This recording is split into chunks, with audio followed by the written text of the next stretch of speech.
Didn't think I could find a good use for my intro, did you?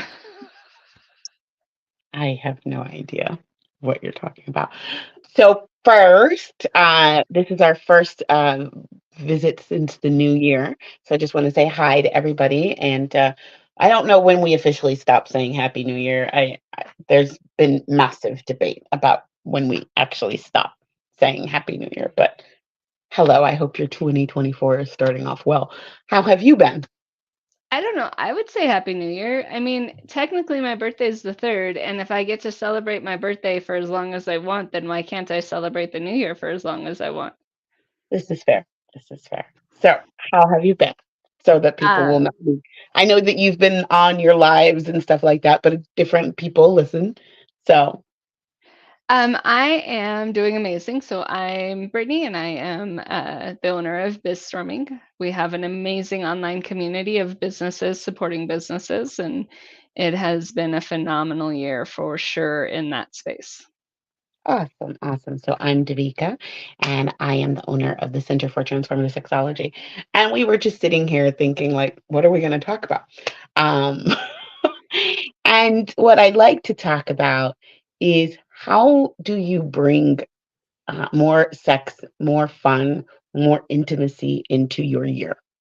And in February, I have to look at my calendar. I know I'm supposed to have the dates, but it's probably going to be um, right after Valentine's Day. I know it should probably happen before Valentine's Day, but I'm doing a couple of challenges.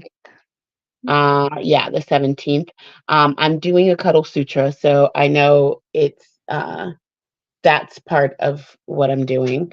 Um, and I'm also looking at how can I help people create a structure because sometimes you need a structure um, for really having the kind of sex life and love life and intimate life that they want to have. So I'll be posting the dates. I think it is the 17th, but It's I'm also Friday's the 16th. So if that sounds like a better date for you. that might be a better date. It is right after Valentine's Day and it is right before the Cuddle Sutra, so I'm going to be putting it in there. I also, part of the reason I don't know, and I'll just be clear, is that I'm part of an international um, summit for sexual empowerment. So I'll be participating in that. And as the weeks go forward, we'll start talking about what I'm doing. And how people can participate in that. The three areas, I can tell you the three areas that I'm going to be talking about. I'm going to be talking about an introduction to the Cuddle Sutra, and I'm also going to be doing something called a trauma informed yet transformed life.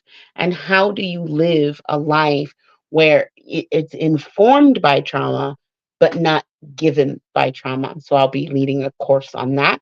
And then I will be leading a 1 hour support group for sex positive parents. So those are some of the things that we'll be talking about in the next few weeks.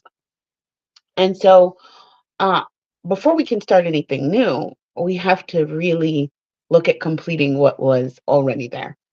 And I just completed a master sex and intimacy seminar.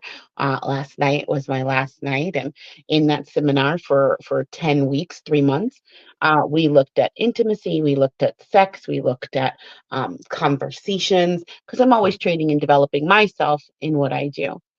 And one of the things that I think people, I can just say myself, we don't necessarily want to look at what's been incomplete.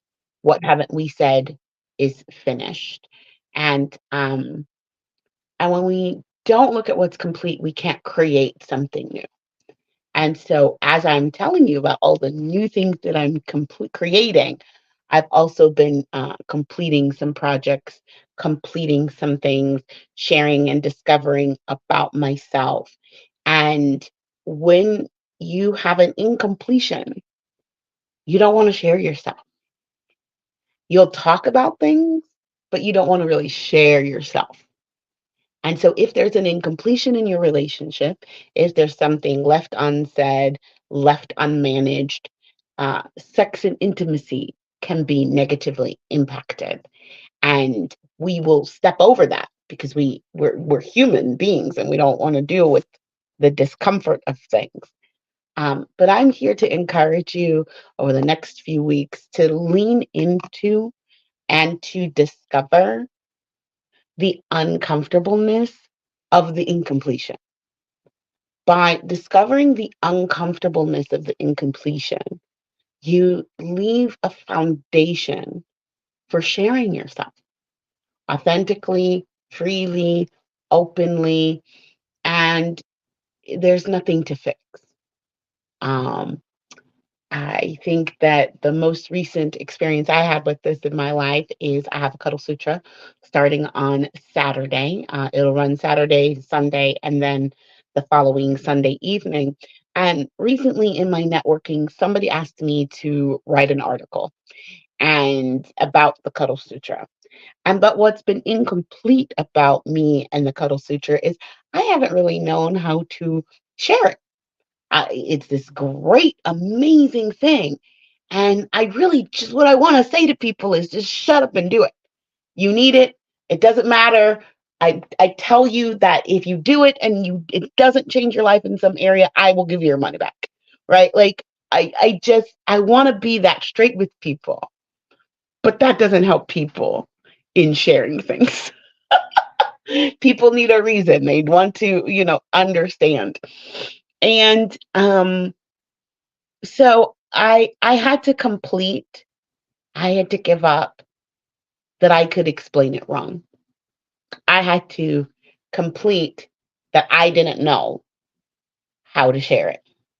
So I wrote the article, and what I really focused on is some of the things I've been sharing here are the five minutes of touch and why it's important. And I have somebody in my life who's been kind of curious about the Cuddle Sutra, but um, I because I was incomplete and not fully sharing myself, she couldn't. It wasn't the connect. It wasn't connecting, and I thought I was sharing it wrong. And it's the belief that I was going to do it wrong that had the incompletion show up. That's what actually stopped me from sharing myself. So I shared it. She read it. She's written, watch this video. She's made this video. She says, "Oh my gosh, DeVika, this is the only thing you should be talking about. This is so great." And she hasn't done it yet, but she's like, "But I need it." And she'll be registering for February because it's a little too late for January. She already has plans.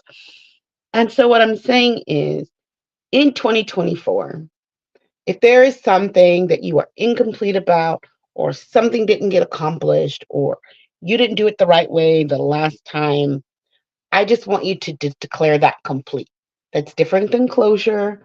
That's different than uh, mm, needing somebody to say something. It's complete. You did what you did. You didn't do what you didn't do. You said what you said. You didn't say what you didn't say. You went where you went. You didn't go where you wouldn't didn't go. And it's all perfect. And if you come from that, then in 2024, you will have more authenticity and you will have more sharing in your life. And inherently, that will open up to the things that I'm talking about, which is having the best sex life, having the most intimacy in your life. It's because you're coming from there's nothing wrong, and I'm sharing, and whatever I share is going to be perfect. Whatever I do is going to be perfect. And I know a lot of people um, don't feel that way in sex, and they don't feel that way in intimacy.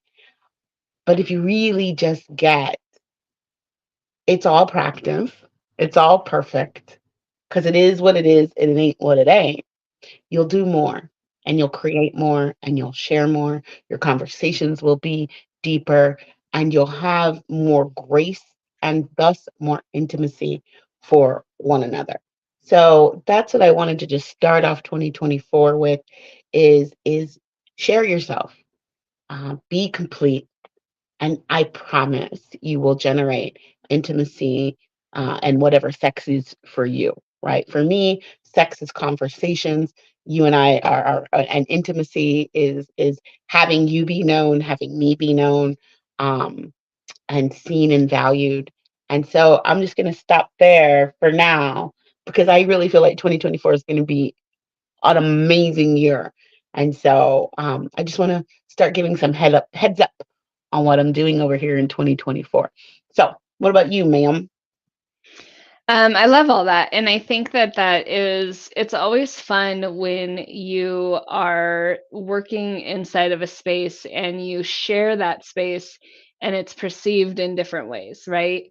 Or even, I know a little bit about the story you're talking about, and I gave my perception of the course, right? Because my perception of the course comes from the people that I brought to the course and what they got from the course, right? But everybody gets something different and everybody gets something that is meant for them as it is. Now, the words that I use around the course are for me. Hmm. And when I share that with people close to me, that's what they hear, that's what they get. And then when they're out in the space, those are the things that get either supported or, changed. And so it's a matter of how are you standing in the things you stand for, right? I stand for the Cuddle Sutra because I've stood for it from the day that it was a cuddle party. And then inside of the Cuddle Sutra, I learned things that I had never known nor been told about myself. But you only could use that by being intimate with yourself in a space of safety and knowledge. And so I love that factor of things. And it Well, and, goes, go ahead. no, go for it. No, you finish your thought. No, no, what were you gonna say? Squirrel. I was gonna say it's all perfect, right? Because as long as you're breathing, you have time to be in conversation with someone. And and even when you're not breathing, people can be in conversation with you. So a relationship is just a continuation of completing conversations. And intimacy is having conversations that leave you known, leave me known, have you feel seen, have me feel seen. And then sex is the physical um, representation of those things. And so they're really, really tied. And if you're incomplete in a conversation, having sex may or may not complete the conversation, but it'll give you a new angle to speak and operate from. The Cuddle Sutra will give you a new space to speak and operate from. And I think that's what you're really pointing to, is that it's going to be different for each person based on what they bring to the conversation that's already complete and what they bring to the conversation that is for them incomplete. And what you're really speaking to is what you got complete in the conversation called the Cuddle Sutra and the series of conversations that we have in the Cuddle Sutra. And as we're building our sex life this year, you'll look at what are some of the conversations I need to get complete to fulfill this sex life that I want to have. Do I want to be married? Okay. Well, what's a conversation I might be incomplete about? Oh, I might be incomplete about that time where I thought I was going to get married and it turned out they were the wrong person. For you to now move on to get married, you'd have to complete the conversation that happened before. So I feel like I'm all over the place, but it's a general theme. And I'm really looking forward to completing and creating newly, is really what I want people to do. So, what were you going to say? And then we'll wrap up. No, I think that's amazing, and I think that's a great, point to wrap up on, but it really is stand in who you are as you are when you are presenting yourself and when you're presenting others. If you're not authentic in how others support you or in how you can support others, then people aren't going to gravitate, and they're not gonna look into it more, they're not gonna spend space, so really just be authentic and be there for yourself in 2024. Be there for yourself. Look at what you're standing in and how can you clarify what those things are. Hmm. Yeah. And really always coming from it's perfect and complete because that's what's happening now. And if it wasn't, if and there's next moment to complete. So thank you. I look forward to it. We'll get dates and stuff like that. Uh, okay, this way. QR codes over Oh, there. I see what it does. It moves it. Okay. Anyway, Yeah. the QR codes are on the screen. For those of you who are missing out on this month's Cuddle Sutra, I will do it again in February. There are no plans to do it in March because spring break, but please try to join us in February. And thank you for being here. And thank you, Brittany, for all that you do for everyone. Thank you. Thank you, everybody.